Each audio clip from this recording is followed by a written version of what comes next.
Hello everyone! Hi everyone! Kumusta po? Beautiful Mr.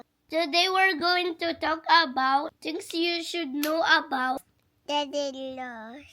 Pag-uusapan natin pagka nawala kayo sa isang place na maraming tao. For example, nung nagpunta tayo sa Disney, naiwan ka namin dun sa Guardians of the Galaxy. Anong first thing na gagawin mo, dear?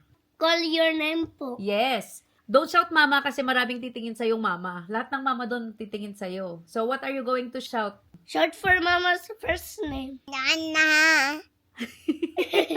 Kids, dapat yung name ng mama yung isagaw mo. Yes. Sinabing mong mama lang, maraming titingin na mama doon. So at least alam ng mga people na alam mo yung first name ng mama mo.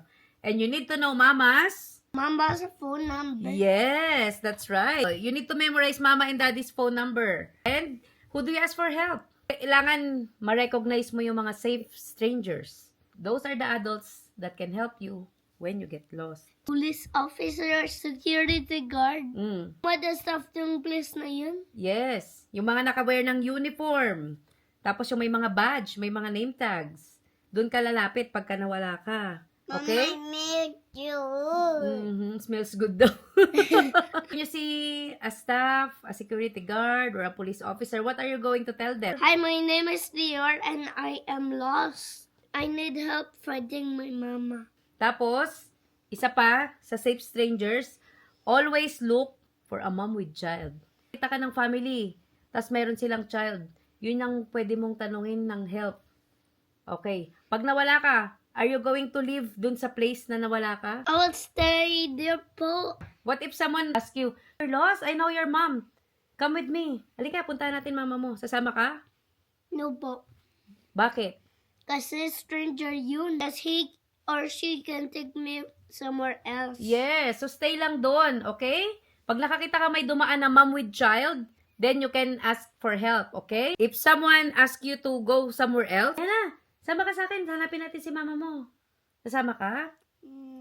No. Danger chase you. Stranger danger, yeah. You need to react if someone makes you feel unsafe. Pagka kinuha ka, come on, dear. Teka, punta tayo doon. No! Yes. O, paano sasabihin mo yan, pag may kumuha sa'yo? Help! Help!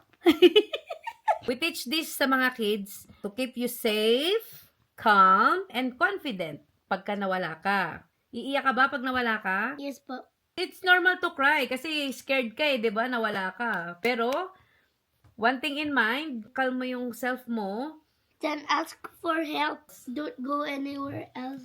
Babalik si mama at si daddy kung saan ka nawala, okay? Yung mga maliliit na kids, kailangan na-empower kayo with these skills para matuto kayo kung anong gagawin nyo pag nawala kayo, okay? Don't do read fingers.